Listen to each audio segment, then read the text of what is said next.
অবশেষে পুলিশের হাতে ধরা পড়েছে সেই ভয়ঙ্কর স্কুল ড্রেস পরা খুনি। থ্রিলার সিনেমার ক্লাইম্যাক্সকেও হার মানানো অভিযানে যবনিকা পতন হল মোহাম্মদপুরের সেই লোমহর্ষক ঘটনার।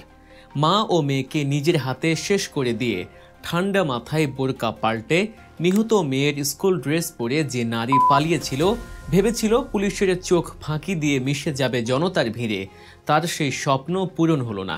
সুদূর ঝালকাঠি থেকে স্যাটেলাইট প্রযুক্তি আর অত্যাধুনিক ট্র্যাকিংয়ের ফাঁদে পা দিয়ে এখন সে পুলিশের হাতের মুঠোয়। শুধু সে একা নয়, তার এই মাস্টার প্ল্যানের পেছনের মূল হোতা তার স্বামী রাব্বিও এখন জেলে। কিভাবে মাত্র কয়েক ঘন্টার ব্যবধানে পাল্টে গেল দৃশ্যপট, কিভাবে গ্রামের নিভৃত কোণ থেকে এই কুখ্যাত দম্পতিকে খুঁজে বের করল পুলিশ, আর রিমান্ডে কি ভয়ঙ্কর তথ্য বেরিয়ে আসছে তাদের মুখ থেকে, চলুন আজকের ভিডিওতে উন্মোচন করি সেই রোমহর্ষক গ্রেফতার অভিযান এবং নির্মম হত্যাকাণ্ডের পেছনের আসল রহস্য। গল্পটা সিনেমার মতো মনে হলেও এটি আমাদের ঢাকার বাস্তব চিত্র। মোহাম্মদপুরের শাহজাহান রোডে ঘটে যাওয়া মা ও মেয়ের হত্যাকাণ্ডটি পুরো দেশকে স্তব্ধ করে দিয়েছিল। কিন্তু সবচাইতে বড় স্বস্তির খবর হলো প্রধান আসামি গৃহকর্মী আয়েশা এবং তার স্বামী রাব্বি এখন পুলিশ কাস্টডিতে।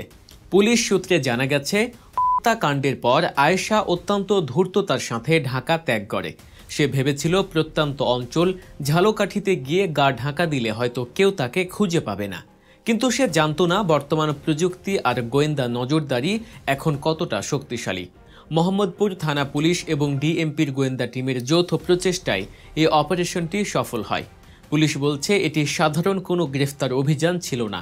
আসামিদের অবস্থান নিশ্চিত করতে রীতিমতো স্যাটেলাইট ইমেজের সহায়তা নেওয়া হয়েছে।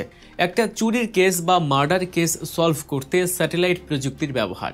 এর মানে হলো প্রশাসন এই ঘটনাটিকে কতটা গুরুত্বের সাথে নিয়েছিল। ঝালকাঠির সেই গোপন আস্তানা থেকে যখন আয়েশাকে গ্রেফতার করা হয়, তখন তার কাছ থেকে উদ্ধার করা হয় চুরি যাওয়া স্বর্ণালংকার, মোবাইল ফোন এবং ল্যাপটপ, যা প্রমাণ করে লুটপাটের উদ্দেশ্যেই এই পৈশাচিক হত্যাকাণ্ড ঘটানো হয়েছিল। তবে এর পেছনে অন্য কোনো গভীর ষড়যন্ত্র আছে কিনা তা বের করতেই তাকে ঢাকায় এনে রিমান্ডে নেওয়া হয়েছে। এখন প্রশ্ন হলো, কেন পুলিশকে এতটা হাইটেক হতে হলো, আর কিভাবেই বা 4 দিনের পরিচয়ে একটা মেয়ে এত বড় ঘটনা ঘটিয়ে ফেলল। চলুন ফিরে যাই সেই অভিশপ্ত সোমবারের সকালে। মোহাম্মদপুরের সেই ফ্ল্যাট। গৃহকর্তা আজিজুল ইসলাম সকালে যখন পেশাগত কাজে উত্তরা স্কুলের উদ্দেশ্যে বের হন, তখনও সবকিছু স্বাভাবিক ছিল। সিসিটিভি ফুটেজে দেখা যায় সকাল 7:51 সাদা বোরকা পরা এক নারী ফ্ল্যাটে প্রবেশ করছে। এই নারী হলো সেই আয়েশা, যাকে মাত্র 4 দিন আগে কাজের মেয়ে হিসেবে নিয়োগ দেওয়া হয়েছিল। লক্ষ্য করার বিষয় হলো, প্রবেশের সময় তার হাবভাব ছিল খুবই স্বাভাবিক, কিন্তু তার মনের ভেতর যে এক ভয়ঙ্কর ছক আঁকা ছিল তা কেউ ঘুণাক্ষরেও টের পায়নি। সময় গড়িয়ে চলে সকাল 9:35। সিসিটিভি ক্যামেরায় ধরা পড়ে এক অদ্ভুত দৃশ্য। যে নারী সাদা বোরকা পরে ঢুকেছিল, সে বের হচ্ছে কিশোরী মেয়ের স্কুল ড্রেস পরে, কাঁধে স্কুল ব্যাগ, হাতে ল্যাপটপের ব্যাগ আর মুখে মাস্ক। দেখে মনে হবে বাসার মেয়ে নাফিজাই বুঝি স্কুলে যাচ্ছে। গেটের দারোয়ান বা কেয়ারটেকার কারোরই সন্দেহ হয়নি, কারণ এই ছদ্মবেশ ছিল নিখুঁত। কিন্তু এই স্কুল ড্রেসের আড়ালে আসলে পালাচ্ছিল এক ঠান্ডা মাথার যে মাত্রই 2টি তাজা প্রাণকে নিথর করে দিয়ে এসেছে। দুপুর গড়িয়ে বিকেল হয়। আজিজুল ইসলাম বারবার তার স্ত্রীকে ফোন করেন, কিন্তু কোনো সাড়া নেই। উদ্বিগ্ন হয়ে বাসায় ফিরে তিনি দেখেন দরজা বাইরে থেকে আটকানো। তালা ভেঙে ভেতরে ঢুকতেই তার সামনে ভেসে ওঠে সেই নারকীয় দৃশ্য। বেডরুম আর ড্রয়িং রুমের ভেসে যাচ্ছে তার স্ত্রী লাইলা ফিরোজ এবং আদরের মেয়ে নাফিজার। ময়না তদন্ত রিপোর্টে উঠে এসেছে আয়েশার নির্মমতার চিত্র। লাইলা ফিরোজের শরীরে প্রায় 30টি গভীর আঘাতের চিহ্ন ছিল, আর মেয়ে নাফিজাকে জখম করা হয়েছিল 4টি স্থানে। কতটা আক্রোশ থাকলে বা কতটা নির্দয় হলে একজন মানুষ এভাবে হত্যা করতে পারে? তদন্তে পুলিশ জানতে পারে আয়েশা গত 4 দিন ধরে এই বাসায় কাজ করলেও সে ছিল এক রহস্যময়ী চরিত্র। সে কাজের সময় সব সময় মুখ ঢেকে রাখত, বোরকা বা নিকাব খুলত না। উদ্দেশ্য পরিষ্কার, বাসার সিসিটিভি বা আশেপাশের কেউ যেন তার আসল চেহারা দেখতে না পায়। অর্থাৎ এই হত্যাকাণ্ড বা চুরির পরিকল্পনা সে যেদিন কাজে ঢুকেছিল সেদিন থেকেই করছিল। সে জানত কখন বাসায় পুরুষ মানুষ থাকবে না, কখন স্কুল টাইম, কখন পালালে সুবিধা হবে, সবকিছু রেডি করেই সে তার স্বামী রাব্বির সাথে মিলে এই প্ল্যান সাজিয়েছিল। আয়েশা গ্রেফতার হওয়ার পর এলাকাবাসীর মনে কিছুটা স্বস্তি ফিরলেও ক্ষোভ কমেনি।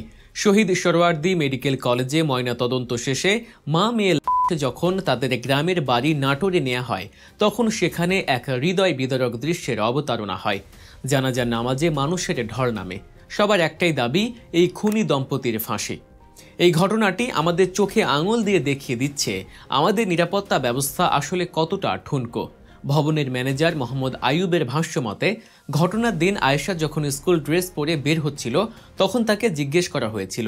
সে খুব স্বাভাবিকভাবেই মিথ্যা বলে যে সে মেহমান হিসেবে এসেছিল এবং এখন চলে যাচ্ছে। তার এই কনফিডেন্স আর চাতুর্য প্রমাণ করে সে পেশাদার অপরাধী। পুলিশ ধারণা করছে আয়েশা এবং রাব্বি হয়তো এর আগেও বিভিন্ন বাসায় কাজ নেয়ার নাম করে চুরি বা ডাকাতির ঘটনা ঘটিয়েছে। তাদের ক্রিমিনাল রেকর্ড খতিয়ে দেখা হচ্ছে। আয়েশাকে জিজ্ঞাসাবাদের জন্য ঢাকায় আনা হয়েছে। পুলিশ রিমান্ডে তার কাছে জানতে চাইবে এই নির্মমতার পেছনের আসল মোটিভ কি। শুধুই কি টাকা পয়সা আর গহনা, নাকি কারো ব্যক্তিগত শত্রুতার জেরে সে ভাড়াটে খুনি হিসেবে কাজ করেছে? কারণ সাধারণত চুরির উদ্দেশ্যে খুন হলে ভিকটিমকে হয়তো আঘাত করা হয় বা বেঁধে রাখা হয়, কিন্তু এভাবে 30টি কোপ দিয়ে মৃত্যু নিশ্চিত করা, এটা চরম ঘৃণার বহিঃপ্রকাশ। সবচেয়ে বড় যে শিক্ষাটি আমরা এই ঘটনা থেকে পেলাম তা হলো অসতর্কতা। আমরা অনেকে অনেক সময় পরিচয় না জেনে এনআইডি কার্ড যাচাই না করে বাসায় গৃহকর্মী নিয়োগ দিই। এই সুযোগটাই নেয় অপরাধীরা। আয়েশাও ঠিক এই সুযোগটাই নিয়েছিল। সে তার আসল পরিচয় গোপনে রেখেছিল, মুখ দেখায়নি, আর পরিবারটিও সরল বিশ্বাসে তাকে আশ্রয় দিয়েছিল। ফলাফল, পুরো পরিবার ধ্বংস। পুলিশের এই দ্রুত গ্রেফতার অভিযান অবশ্যই প্রশংসার দাবিদার। বিশেষ করে স্যাটেলাইট টেকনোলজি ব্যবহার করে আসামির লোকেশন বের করা, এটা বাংলাদেশ পুলিশের সক্ষমতার এক নতুন অধ্যায়। কিন্তু গ্রেফতারই শেষ কথা নয়। এখন প্রয়োজন দ্রুত বিচার নিশ্চিত করা। চার্জশিট থেকে শুরু করে রায় কার্যকর হওয়া পর্যন্ত যেন কোনো দীর্ঘসূত্রিতা না হয়, সেটাই এখন জনগণের প্রত্যাশা। আপনারা যারা ভিডিওটি দেখছেন তাদের কাছে একটি প্রশ্ন রাখতে চাই, শুধুমাত্র চুরির জন্যই কি এমন জঘন্য কাণ্ড, নাকি এর পেছনে আরও বড় কোনো চক্র কাজ করছে?